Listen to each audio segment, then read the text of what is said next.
Thank you, John. Ok, je vais respecter l'alternance et donc je vais me parler en français. Ok, comme l'a dit John, donc je vais essayer tout d'abord. Je peux avoir le contrôle? Merci. D'essayer de vous expliquer ce que pourrait être un prochain projet de recherche sur la physique des hautes énergies. Mais avant de proposer ce tour d'horizon de ce projet, je voudrais juste revenir sur ce qu'est LHC au niveau technologie et ce que ça a pris comme temps pour arriver à ce projet. Juste sur ce transparent pour montrer que les premières idées du LHC, donc un accélérateur de 27 km de circonférence, qui fait des collisions proton-proton, mais aussi des collisions plomb-plomb. Les premières idées ont eu lieu, un workshop il y a eu à Lausanne en 83, et vous voyez après, il y a eu un certain nombre de temps pour faire tous le prototypage des aimants, des différentes technologies, et une approbation qui a eu lieu en 2 temps par le Conseil du CERN en 94 et 96.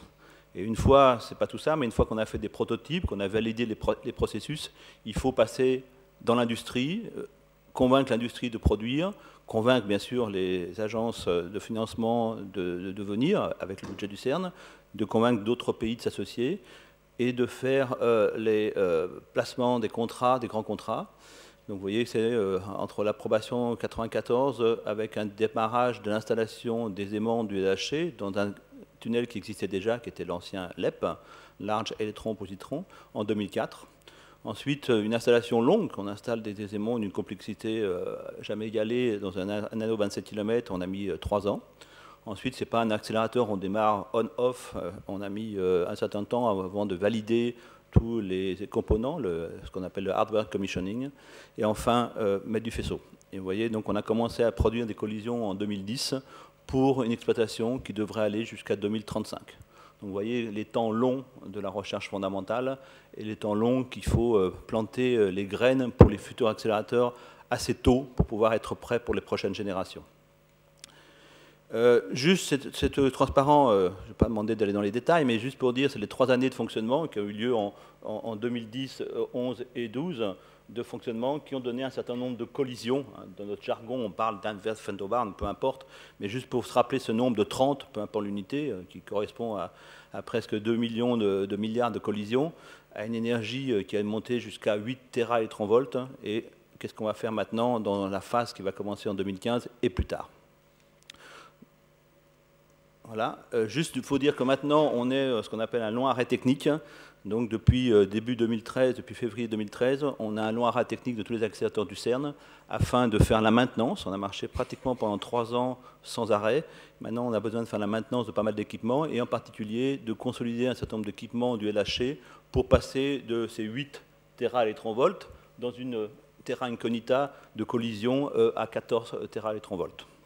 Donc il y a un certain nombre de travaux qui sont faits, on est en train de les terminer et tout correspond aussi bien à les expériences que la machine pour remettre du faisceau dans les énergies autour de 13-14 téraélectronvolts en début 2015. Où il faut mettre... Ah, je me trompe de bouton. Voilà, juste pour dire ce diagramme, et donc on va redémarrer en 2015, on aura encore une fois une période de 3 ans et demi avant un long arrêt, un nouveau arrêt d'1 an et demi, encore une fois pour la maintenance, pour faire aussi des mises à jour des grands détecteurs, en particulier 2 des grands détecteurs, et après encore une nouvelle période de 3 ans. Et l'objectif, entre 2015 et 2022, c'est de multiplier par un facteur 10 ces nombres de collisions, afin d'étudier encore mieux les propriétés du Higgs et les différentes branches de décomposition du Higgs, en marchant à cette énergie entre 13 et 14 électronvolts. Ensuite, on a encore une période avec un arrêt long de 2 ans et demi, encore une fois pour le LHC, qui est pour augmenter la luminosité, pour encore une fois augmenter plus le nombre de collisions qui seront produites par cette machine. Justement, je voudrais donc revenir, tous les 5-6 ans, il y a au niveau de l'Europe ce qu'on appelle une stratégie européenne pour la physique des hautes énergies, qui donne ses recommandations et qui sont suivies. Donc il y a tout un processus bottom-up, puis après top-down, qui définit les grandes priorités de la physique des hautes énergies en Europe. Et après, donc le CERN et les différents laboratoires nationaux avec qui on travaille implémentent ces décisions. Donc l'année dernière, en mai 2013, a été définie cette stratégie européenne avec comme première priorité pour l'Europe l'exploitation de la pleine puissance du LHC. Et c'est ce qui veut dire qu'il y avoir ce nouveau projet, qui était une étude pendant quelques temps, qui est devenu un projet, afin, encore une fois, de multiplier par 10, donc passer de 300 à 3000 le nombre de collisions, ce qui montre proportionnel au nombre de collisions. Donc il faut juste se rappeler, pour l'instant, on a fait 30 et on veut aller à 3000. C'est-à-dire que le LHC a produit 1% du nombre de collisions pour lequel il a été conçu et pour lequel il sera mis en œuvre. Et en plus, on l'a fait pour l'instant presque à une énergie moitié de ce qu'on fera à partir de 2015. Juste pour dire, ça c'était un projet, donc dans le long arrêt numéro 3, entre 2023 et 2024, on va intervenir sur 1,2 km de la machine.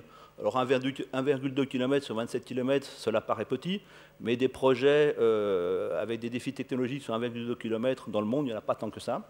Et en particulier parce qu'on va passer à une nouvelle technologie d'aimants supraconducteurs. Pour l'instant, on a des aimants supraconducteurs qui marchent avec ce qu'on appelle du niobium-titanium, qui marchent dans des champs de 8-9 Tesla. Et quand on passe au-dessus de cette barrière de 9 Tesla, on doit avoir une nouvelle type de technologie qu'on appelle niobium 3 éteint, qui nous permet d'avoir des champs des aimants à plus haut champ. Donc c'est vraiment un saut technologique de maîtriser sur des kilomètres ce nouveau matériau. Il faut dire que pour l'instant, on s'en sert dans les appareils médicaux. ITER se servira massivement de ce nouveau matériau, le niobium 3 éteint. Mais au niveau qualité de champ accélérateur, ce sera la première fois qu'on le mettra dans un accélérateur. Donc il y a un grand travail à faire et qui ouvre la voie vers un futur accélérateur à plus haute énergie. Juste, je ne peux pas résister aussi à dire qu'on travaille sur ce niobium 3 éteint, mais on travaille aussi sur des matériaux dits à plus haute température, qui peuvent marcher dans des températures 20-30 degrés Kelvin, des matériaux qui sont des diborures de magnésium, qui nous servent, nous, dans l'accélérateur, de permettre de monter en surface des équipements qui sont actuellement en bas et qui auraient des problèmes de radiation. Et je suis convaincu que Carlo Rubbia en a parlé jeudi, des applications de ces câbles qui ont certainement aussi une bonne implication dans le transport de l'énergie électrique. Donc c'est encore une fois, comme l'a dit John tout à l'heure, une bonne synergie entre la recherche fondamentale et les technologies dont on a besoin pour faire la recherche fondamentale, et après les retombées dans le domaine public et dans le domaine, par exemple, dans ce cas-là, du transport de l'énergie. Juste, donc après, il faut donner le planning où on est ici, donc de 2015 à 2035, juste pour vous dire voilà, comment se planifie la recherche fondamentale. Donc, vous voyez, encore une fois, là, qu'on planifie, alors je ne mettrai pas ma main à couper que ces grands arrêts ou ces périodes seront changées en fonction des nouvelles découvertes, mais il y a une planification qui se fait en fonction de la machine et des expériences et des échanges de financement qui se font à 20-25 ans. OK. Après, la deuxième recommandation de la stratégie européenne, c'était de regarder et de commencer à prévoir qu'est-ce que pourraient être les post-LHC, les accélérateurs post-LHC. Et dans la recommandation, il y a de regarder en deux voies, deux domaines, ce qui serait à base de champs accélérateurs au gradient ou de regarder dans encore des éléments encore plus haut champ. Donc là, je vais d'abord commencer par ce qui est dans les domaines des accélérations. Il y a actuellement au CERN des études qui ont eu lieu, qui ne sont pas qu'au CERN, mais qui sont une recherche globale avec pas mal de partenaires autour du monde, qui serait de faire un accélérateur linéaire qui pourrait, là, un exemple de localisation à Genève, hein, vous voyez le lac de Genève, la ville de Genève, le CERN actuellement avec le LHC, un accélérateur qui pourra aller pratiquement jusqu'à 2 fois 25 km linéaires, qui pourrait être défini suivant les énergies. Donc ça, il y a déjà un rapport conceptuel qui a été délivré en 2012. On va aller au-delà et on va peut-être regarder quelques points techniques qu'il faudra améliorer si on devait construire cet accélérateur. Et en particulier, un des aspects importants, c'est la consommation énergétique qui est pour l'instant très gourmande. Puisque je suis aussi sur les accélérations très haut champ, on regarde aussi des accélérations peut-être pour des futurs accélérateurs dans un futur encore plus moyen, encore plus lointain. Comment on pourra avoir des accélérations sur des plus courtes distances. Et là, c'est toutes les accélérations à partir des plasmas excités par des lasers. Et ça, c'est certainement aussi une voie très intéressante qu'il faut poursuivre, qu'il faut intensifier pour pouvoir avoir des accélérateurs beaucoup plus petit et qui permettrait peut-être d'accélérer aussi des particules différentes, comme les muons. Une autre voie, donc, comme je l'ai dit, c'est de regarder qu'est-ce qu'on pourrait faire si on pouvait augmenter le champ des aimants supraconducteurs. Et donc, on avait lancé déjà à l'époque, en 2010, vous voyez, 2010, c'était juste au moment où démarrait le lâcher. Donc, on démarre le lâcher, mais on essaye de penser qu'est-ce que pourrait être la machine après lâcher.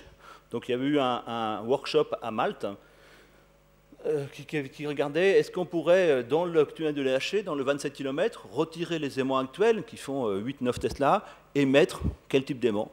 Alors, on pourrait rêver 30-40 Tesla, mais quand on regarde les technologies actuelles qui se font en laboratoire, quels sont les développements, on peut raisonnablement penser qu'autour des années 2030-35, on pourrait faire des aimants de l'ordre de 20 Tesla. Donc, on pourrait multiplier par facteur 2, 2,5 les aimants.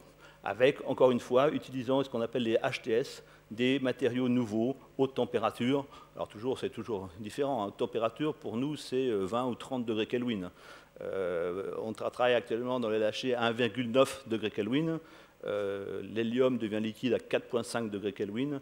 Si on pouvait travailler dans, soit autour de 4 degrés Kelvin, mais avec des matériaux qui supportent des plus grands champs, ça nous permettrait de faire ça. Et ça pourrait aussi avoir des matériaux qui pourraient nous servir dans d'autres applications en travaillant dans l'hélium gazeux vers 30 degrés Kelvin. Le rêve de tout ingénieur, ce serait de trouver des matériaux supraconducteurs qui marcheraient dans l'azote à 80 degrés Kelvin. Parce que là, on aurait du liquide azote qui coûte vraiment pas cher. Donc on avait regardé ça, mais on s'aperçoit que si on arrive avec ces technologies dans le 20 Tesla, le maximum qu'on pourrait extraire du LHC, c'est 33 téraélectronvolts. Alors là, ça va dépendre des résultats du LHC. Est-ce qu'une trentaine de téraélectronvolts, de multiplier seulement par 2 l'énergie du LHC sera suffisante ou pas? C'est une question que je pense que les premiers résultats du LHC à 13 TV va nous dire dans les 2-3 années qui viennent. Mais à ce moment-là, on a, donc juste dans ma courbe, vous voyez ma roadmap là, on passe d'une technologie nobium-titanium, nobium 3 éteints, et encore une fois, au-delà de 15-16 Tesla, il faut avoir un nouveau matériau HTS. Donc c'est l'évolution de la supraconductivité et des matériaux dont on a besoin pour construire les aimants, qui ont bien sûr des applications dans pas mal d'autres domaines, comme en particulier le domaine médical, l'imagerie médicale pour les scanners. OK. Disons, si on dit maintenant on connaît les aimants, ça nous définit le champ maximum des aimants. Maintenant, si on veut avoir plus d'énergie, il faut grandir la taille du tunnel. C'est une possibilité. Donc, on a eu des premières réflexions. Si je prends les aimants actuels du LHC, si je prends un tunnel de 80 km autour de Genève, mais peu importe, 80 km, on pourrait avoir des collisions à 42 téraélectronvolts. Et puis après, si j'augmente le champ de mes aimants pour une même longueur, je peux monter à des énergies 80 ou 100 téraélectronvolts. Juste, vous voyez sur cette courbe, le LHC avec ses 27 km et une possible implantation d'un tunnel de 80 km. Donc ça a été ce qui a été lancé comme ce qu'on appelle maintenant Future Circular Collider, l'étude, qui a été lancée avec comme objectif, c'est une étude, de regarder un rapport conceptuel pour la prochaine stratégie européenne qui devrait avoir lieu en 2018-2019, d'être prêt sur la table en fonction des résultats du lâcher avec différents projets, et différents, bien sûr avec l'étude des coûts, l'évaluation des coûts, et différents projets qu'on pourrait proposer et qui pourraient être à ce moment-là sélectionnés pour le futur. Donc là, on a lancé cette étude de regarder dans un tunnel de 80 à 100 km, est-ce qu'on pourrait implémenter une machine proton-proton et avec, suivant les développements dans les aimants, autour d'une centaine de téraélectronvolts. Sachant que cette machine pourrait, alors ça serait l'envers peut-être, ça serait un peu la même chose que l'EP LHC, est-ce que dans un premier stage, si nécessaire, mettre des collisions I+, I-, c'est-à-dire électron-positron, avant de faire des collisions protons. Donc voilà, il y a un certain nombre de défis. Bien sûr, le défi, c'est de construire des centaines de kilomètres, des dizaines de kilomètres d'aimants supraconducteurs très haut champ, 16 Tesla, de regarder aussi des cavités supraconductrices à grand gradient et à bonne efficacité énergétique. Donc vous voyez que la supraconductivité et la cryogénie font partie maintenant des grands projets. Il y a un certain nombre de choses aussi qu'il faut regarder, c'est tout ce qui est disponibilité, fiabilité de ces grands accélérateurs. On a déjà pas mal travaillé pour le lâcher, la fiabilité des 3 premières années est bonne, mais pour ces grandes machines, il faudra effectivement aussi travailler à ça. Un des aspects aussi, c'est l'énergie qui sera stockée dans les faisceaux, qui sera gigantesque, puisqu'on parle de 8 gigajoules par faisceau. Actuellement, on est à 700 mégajoules. Quand on doit décharger cette énergie en un tour, ça fait des pics de puissance qui sont gigantesques, 24 terawatts. Juste pour donner une idée, le parc électrique mondial installé, c'est 4 terawatts. Donc alors ça ne produit pas, hein, c'est très court, mais en puissance de pic, c'est très grand. Et effectivement, de regarder des grands projets à des tailles grandes, avec toute la géologie qui se pose. Je vais juste montrer une slide ici où on voit une coupe autour de Genève. On voit pas mal de gens nous posent la question comment vous allez faire avec le lac. Au niveau de Genève, le petit lac est très peu profond, puisqu'il y a une profondeur en gros de 30-35 mètres. Donc l'idée, c'est facile de passer sous le lac, mais l'idée, c'est aussi d'éviter les moraines, qui sont des roches pas très stables, et de continuer à rester dans la molasse. Mais vous voyez, après, comme on se rapproche des Alpes, toutes les différentes failles qu'il faut gérer et qu'il faut regarder. Le problème, ce n'est pas de passer sous le lac, c'est facile, mais c'est de ne pas être en hauteur dans le canyon du Rhône, et de positionner bien l'accélérateur pour être toujours en souterrain. Au niveau du tunnel lui-même, j'ai eu des questions tout à l'heure, je pense qu'au CERN, on a eu une longue expérience, et vous voyez la fin du premier percement du SPS de 7 km, on a fait pour le lâcher, pour le LEP, 27 km, plus des lignes de transfert, donc ça, il y a une grande expérience, et il y a beaucoup de progrès. Juste aussi pour donner des chiffres, actuellement en Chine, il se construit 500 km de tunnels. Simplement à Shanghai, actuellement, il se construit 130 km de tunnels. Donc les tunnels, ce n'est pas la technologie le plus difficile. Si on fait un grand projet comme ça, il faut investir dans la technologie, investir dans des technologies qui pourraient servir à d'autres domaines. Les tunnels, ça existe, donc il faut essayer de faire le tunnel le plus petit possible avec des technologies innovantes permettant d'avoir des retombées. Voilà, juste pour dire, donc, on a organisé un kick-off meeting, une réunion au mois de février à Genève, qui a accueilli plus de 350 personnes venant du monde entier, aussi bien des Américains, des Japonais, des Chinois, pour lancer cette étude. Encore une fois, c'est une étude, il faudra l'évaluer, il faudra la regarder. L'idée, c'est d'avoir quelque chose qui soit prêt dans 5 ans. Juste pour vous donner quelques coupures des journaux aussi qui ont, après cet événement de lancement, aussi bien des journaux locaux français ou en Suisse alémaniques, mais aussi les Indiens qui étaient présents, les Japonais en anglais et en japonais, et aussi les Chinois qui, eux aussi, sont en train de lancer un projet du même ordre, qui serait une machine de 50 ou 70 km, commençant à mettre des électrons, des positrons, et peut-être des protons après. Je crois que oui, il y a une fascination pour ce genre de projet qu'il faut étudier. Donc je voudrais juste terminer pour dire qu'il faut toujours prévoir les futures machines quand celles qui sont en opération commencent. On regarde actuellement, une option, c'est de regarder une machine circulaire de 80 à 100 km, de regarder l'infrastructure. Ça ne peut pas se faire tout seul maintenant, ça se fait au niveau global, international, avec des collaborations avec les différents continents. Et on est en train de regarder aussi directement en impliquant les industries. On a fait quelques contrats avec des industries, des ingénieurs qui viennent travailler avec nous pour mettre en œuvre ces technologies d'aimant, Niobium 3 éteint et HTS. Voilà, je vous remercie pour votre attention.